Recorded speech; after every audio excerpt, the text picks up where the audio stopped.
Dude, you gotta drive faster. Wait, why? Because I'm gonna crap my pants. The sweaty individual was unfortunately me. But if there's two things I've learned that firefighters love, it's saving lives and ruining them by telling every single person we work with that their fellow brother dropped a deuce inside of their Fruit of the Loom. If you can't be a little bit of a shite to your friend, then are you really friends?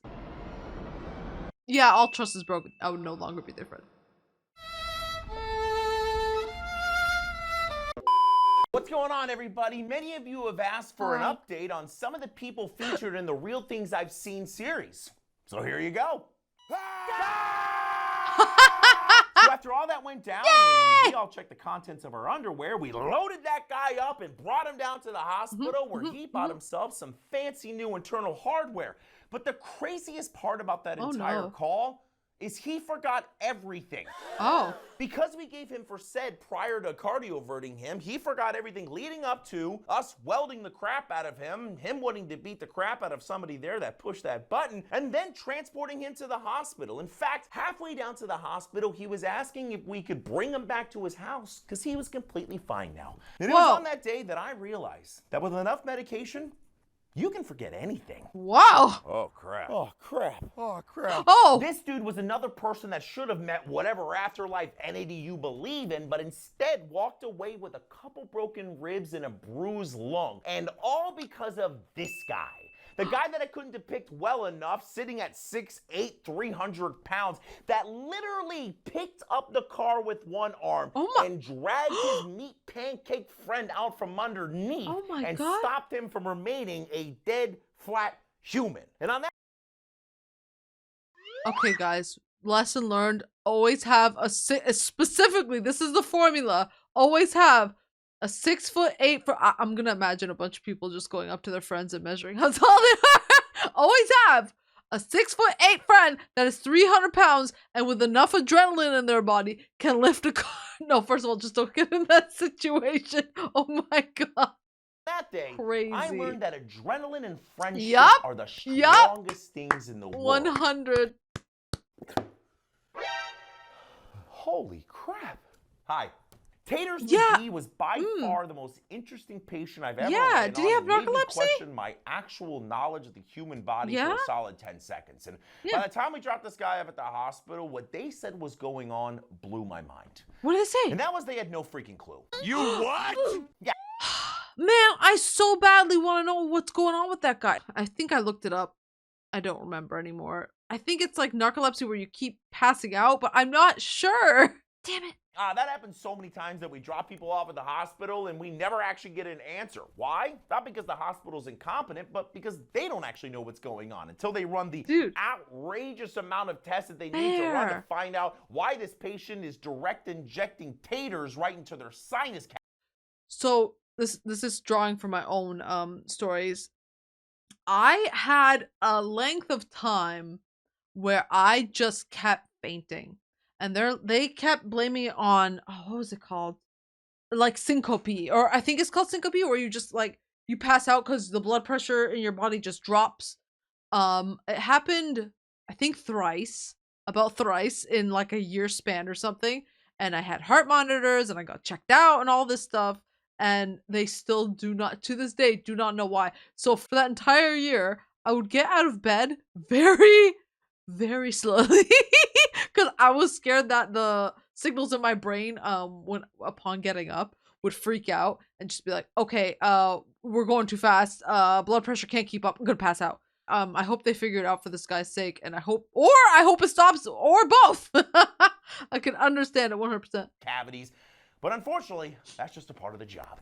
So I hope that answers some of the questions that you had, and let me know in the comments which real things I've seen people you want follow up on next. We're back with another episode of Where Are They Now? And today we might discover some very personal connections with one of the people in the videos. What? Let's get into it. Oh no, please no. Why is he not wearing clothes? Hey, at least he's not swinging poop.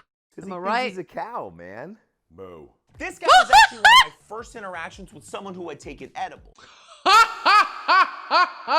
These edibles, I'm just kidding. I mean, obviously, I ran on a few people who Amazing. enjoyed a little bit of the devil's lettuce, which for the most part is harmless and completely entertaining. But when it comes to edibles, they tend to have the highest adverse reactions, simply because of the amount of time it takes to be absorbed and the type of route that it's taking to be absorbed. And for this guy, at first, it left him completely catatonic and looking like he was riding the Milky Highway, and then quickly came to life with a wonderful yellow liquid surprise and a few well-placed moves. Okay, so just as a preface, that is legal in Canada. And with a lot of things, I always am of the I always advocate take low and slow. Low and slow. That's how you should be cooking your ribs, and that's how you should be cooking apparently your brain cells. No, just kidding. I'm kidding.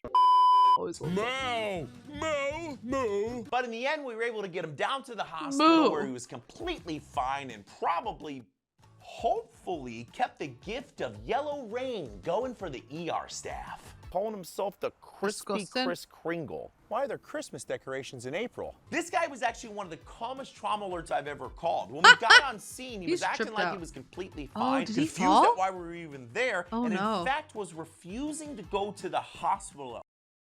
I feel like that's actually pretty typical things you will get from someone who may have trauma to their head. I hear it too often. Someone will hit their head pretty hard and be like, I'm fine. And I think it's usually pretty typical of those who hit their head and get like a concussion. So I think the concussion will make you act a little bit off. I think that's actually one of the signs. So like, again, like if someone hits their head really hard, I would probably take them right away, no matter what they tell me, and I will get that checked out because that sounds scary. At one point in time. All of this made sense when we realized that he had taken a tumbling nose that sounds dive about off right. a 25-foot tree and landed directly on his face. That makes too much sense. Oh my Once we got him down god. to the hospital, all of our suspicions were confirmed when fair. they told us that he had a Massive lovely concussion? traumatic brain injury, Fair. some randomly placed broken bones, Okay. and owed his neighbor a few mortgage payments for saving his life. Dude, you gotta Fair. drive faster.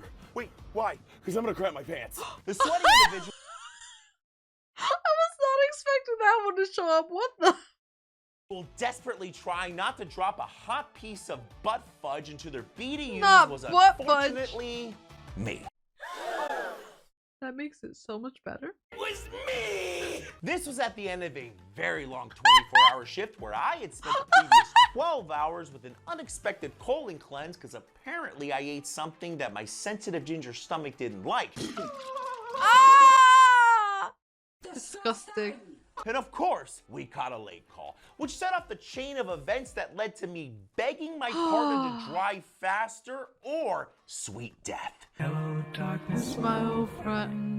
And I'd love to say that the other two people portrayed in this video hoping that I would crap my pants in the back of the boo-boo bus was an over-exaggeration, but if there's two things I've learned that firefighters love, it's saving lives and ruining them by telling every single person we work with that their fellow brother dropped a deuce inside of their Fruit of the Loom. If you can't be a little bit of a shite to your friend, then are you really friends? I shouldn't assume they're friends or coworkers, but my god, they do. I'm sure they do some like life or death situation. So yeah, all trust is broken. I would no longer be their friend. Hey everyone, and welcome to the third installment of Where Are They Now, and what I believe are the three most interesting calls I've ever been on. No, don't put all the three best ones all in one shot. Come on, man. I felt something hit my leg. A few? Wait, what? How many's a few? There are two types of people in this world. People who lose their freaking minds the second they feel pain, and then this guy, who was shot 9 times and couldn't have cared less about the 900-mile-per-hour pieces of metal that were shoved inside of his body until he could figure out whether or not his car needed a new slathering of paint. Whoa. He got shot 9 times? What in the heavens? At least the upset and adrenaline from him worrying about his car hopefully kept him going. 'Tis but a scratch. But honestly, I've never seen someone handle pain better than this dude did. And then when I found out that not a single one of those bullets hit a major organ or artery in his body when he walked out of the hospital the next day, I knew for a fact that he was certainly the luckiest and probably holiest person walking around on the planet. He rolled and got a 20. Let's go. The DM, aka God, had to play into it because he rolled a d20 and you have to honor that. All of a sudden, I knew exactly what the bottom of my foot looked like. So unfortunately, I've seen a lot of crazy crap in my career, including people cut in half and body parts strewn all over highways. But this was my first time experiencing the thought of, holy crap, I might actually blow chunks all over this road. Seeing that guy with one more joint than it should have had briefly made me question my career choice and definitely made me feel bad. Wait, so body chunks spewed across the highway didn't make you want to blow chunks? But the homie going like, my foot is broken. I'm very confused and concerned. For his stupid choice of sticking his foot out the window. But then one of the police officers showed up for traffic control and clued me in on the fact that this guy was wanted for multiple crimes, including child abuse. And even though my treatment didn't change that day, I definitely wondered, was somebody driving a giant truck of sweet karma that day? Okay, I can't be mad anymore. You know what? If you're someone like this, yeah. Oh, that face? Yeah. We're basically the same right now. We're the same face. That's some good. That's good. Is this soap bottle on my record? No. Oh no. Oh no. Nope. It's clenching. I'm clenching. Oh. So I would love to say that this is the only person I've ever ran on who attempted to explore their nether region with household items, but I would be lying. In fact, the only thing I'm yet to experience is someone being straight up honest about trying to shove things inside of their backdoor cinnamon ring. Not the back door. Not the back door. Which I truly don't understand, because at the end of the day, no first responder, nurse, or doctor gives a flying crap about what you do on your personal time, especially since we are most likely some of the craziest, strangest, and most eclectic humans that you will ever meet. But the one thing that we can all definitely agree on is the one place things without a flair should never go is your chocolate starfish no-no zone. More horrifying stories. More, I say. A very overdue installment of Where Are They Now? And if you're a dude, you might find some of this episode a little bit painful. What's off? It's off. You know, Okay, slow down. I'm not a dude. But oh my god. Excuse me? No. as a paramedic that's been doing this for a pretty long time, I feel like I've mastered the ability to keep a straight face no matter how horrendous the call or injury is. But when it comes to someone losing a section of their Johnson to a very violent and forceful catheter incident, that's right. Okay, story time. I had a patient when I was training in nursing who was extremely out of it. I do remember getting the call where he had pulled it out. I don't remember if he lost pieces. Maybe there was trauma there and it's blanked out. I do remember having to help clean up. I think that was one of the times where I had finally questioned what I was doing. I'm not gonna blame this guy for making me quit that profession. Which, you know, if that was the case, I would probably be saying thank you. I don't think I was built for it, but I do remember being told that to watch out, and he is one that will do this. So I believe the story. I believe the story. You see, catheters have a balloon at the end of them, so once they're to keep them in, the balloon can be inflated so it will remain inside of the bladder, and then deflated once it's ready to be removed. Oh my god, dude, that is my biggest fear, that the doctor or the nurse will forget to deflate it. Oh god. Oh. But if you forget to deflate, an exploded dog is what you'll make. It's truly hard to describe what it's like seeing four grown men saying, "There's no way," over and over again, because none of us could believe what we were looking at. But the good news is, it sounds like they were able to get this guy a full set of twig and berries again, and us as much therapy as we're gonna need. Sounds Sounds. See, sounds doesn't tell me if they did or didn't. Sounds! Sounds! Then why are you covered in blood? My varicose vein exploded. I've seen people shot, stabbed, impaled with 8-foot rods, bleed a little bit, but I've never seen someone paint their home like they're the Picasso of human lube, like someone who's had a ruptured varicose vein. Bam! Blood everywhere. You see, Didn't the know hardest that. part of controlling a severe varicose vein bleed is you can't just use one tourniquet like you would in an arterial bleed. You need two. Wait! Slow down! Slow down! Hold up. Okay, wait, you're saying that this is worse than an artery, like, being cut? Or what? Stop all the arterial blood from coming into the leg, and then another one to stop all the blood that's inside of the leg ejecting out of their varicose vein blow. God. Big summer blowout? But thankfully, we were Big able to summer control blowout. the bleeding, get this guy down to the hospital, and then stare into the endless void, wondering when my leg veins would ultimately betray me, sending me into a lonely death. Sheesh. The one thing I was told when I was learning about Narcan was never slam it. Why? Well, have you ever heard the phrase, Oh my God, there's vomit everywhere. well, you will if you ever give Narcan too fast. But to be fair, everyone has different reactions when it comes to being given Narcan, and in my experience, most people are pretty chill when they wake up from their opioid sleeping time. But from time to time, you're gonna get the joy of experiencing you and your entire ambulance being doused in whatever they had for their last 3 meals.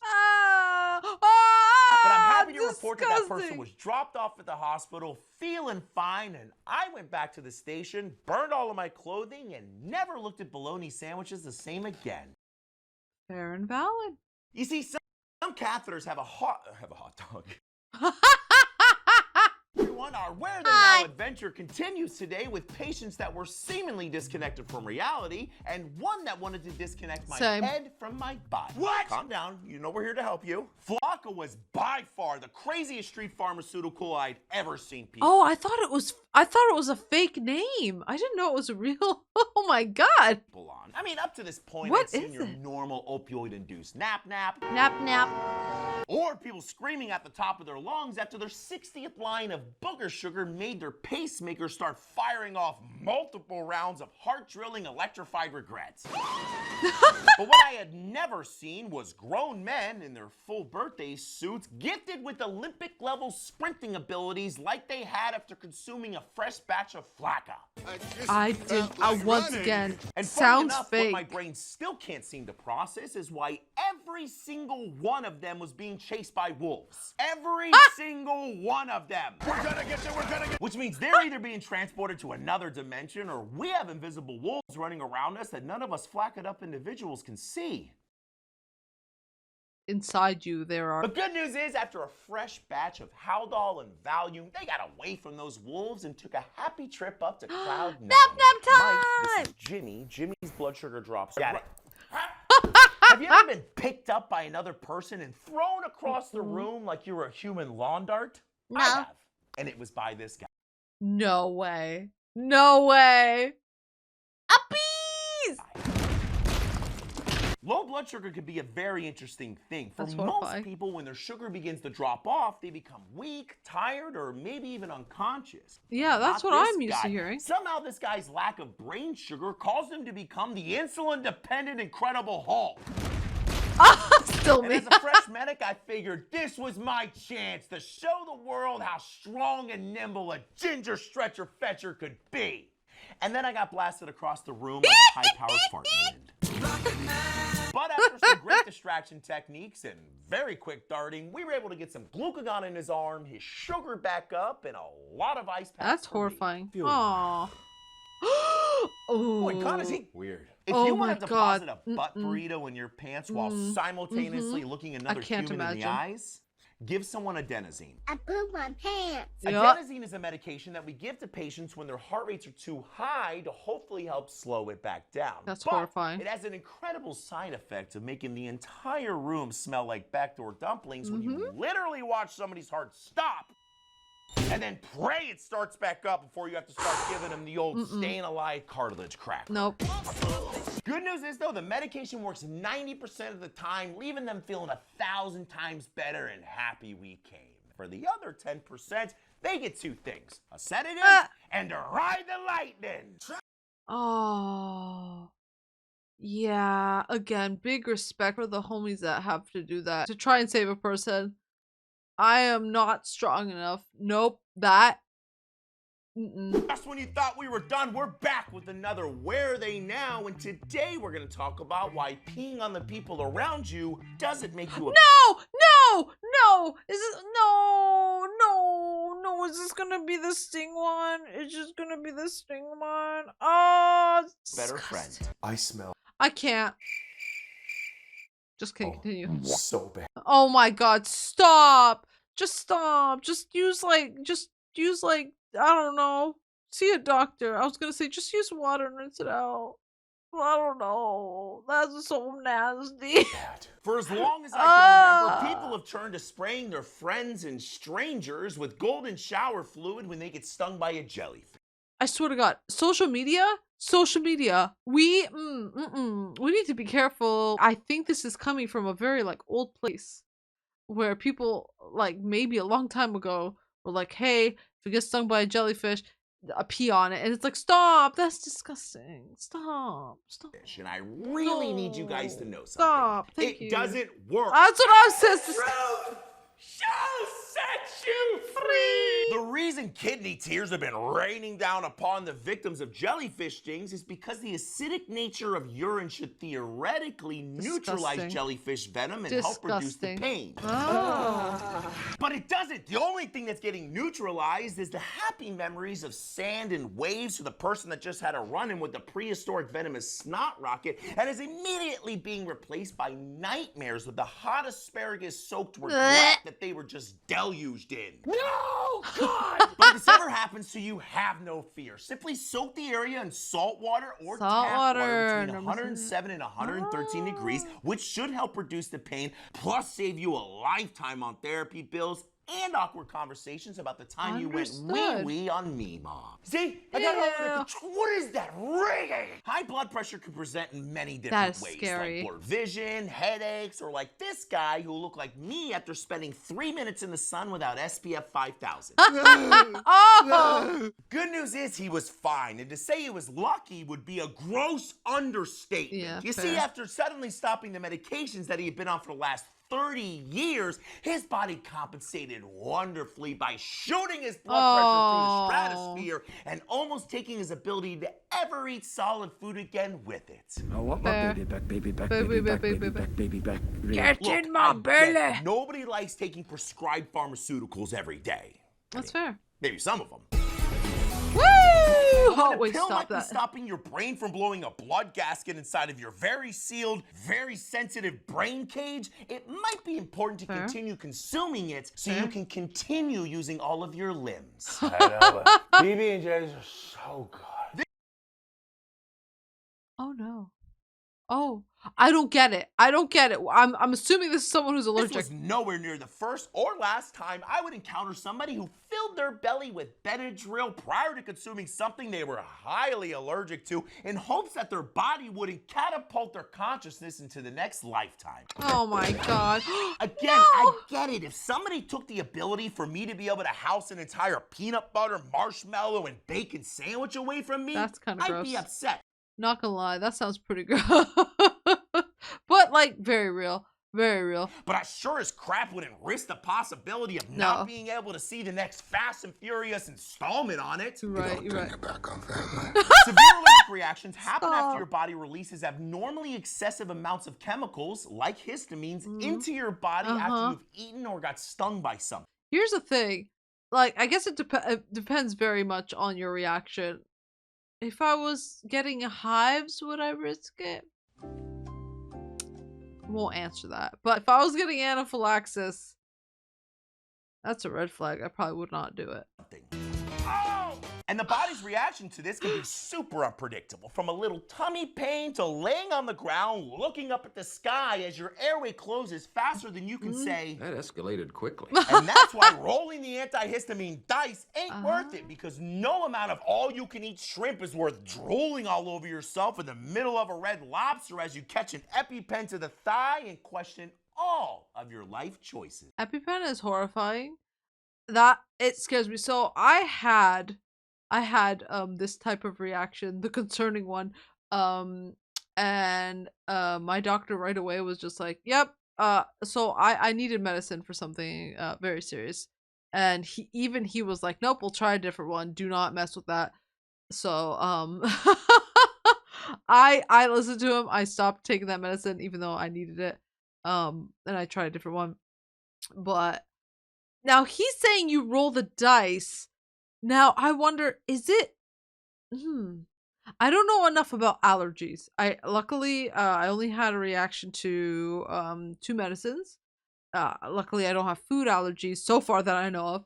So I'm curious, does it mean like every single time you intake something you're allergic to, it's a different reaction? So like, could I eat something I'm allergic to and then get like hives, and then the second time I eat it get like anaphylaxis? I don't know. That got me kind of curious. I might do a little bit of research after this. I'm wondering. That was another react to Fire Department Chronicles, the Where Are They Now series. I hope you guys enjoyed. That was only part 1 though, so don't forget to like and subscribe. And if you want to see some chaos live, come check me out on Twitch. Anyways, I hope you guys enjoyed, and I'll see you in the next one. Bye. Thank you so much to this month's patrons. You guys are seriously the best. If anyone else would like to be Immortalized. into this video, please consider checking out my Patreon, and here are my other socials. Thank you, and I'll see you guys around.